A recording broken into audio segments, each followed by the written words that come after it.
Lola, Elsa, Fosca, Mia, Rina et Béa ne finiront pas leur vie en laboratoire. Ces femelles ont été recueillies par le zoo d'Amnéville. Ces primates sont des macaques crabiers originaires d'Indonésie. Eux ont tendance à faire ça pour montrer que calme. Voilà, c'est vraiment purement de l'apaisement. Et donc moi je leur réponds ou je le provoque aussi. Je peux être amené à le provoquer pour montrer que c'est cool. Actuellement, les singes sont en quarantaine. Il n'y a pas de risque sanitaire, mais cela leur permettra de s'adapter à leur nouvel environnement avant de rencontrer d'autres congénères. D'abord visuellement, ensuite olfactivement, ensuite physiquement.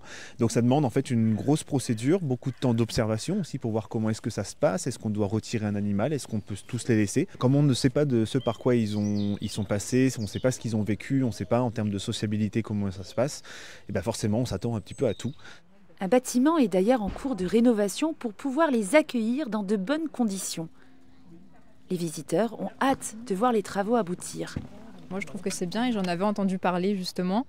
Après, au niveau de la science, je me dis s'ils ont fait ça, c'est peut-être pas pour rien, mais au moins leur permettre d'avoir une fin de vie, on va dire, heureuse, c'est plutôt bien, quoi. Le parc zoologique a touché une subvention d'environ 50 000 €.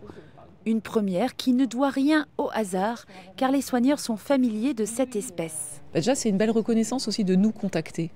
Le Graal est une association qui effectivement réhabilite des espèces.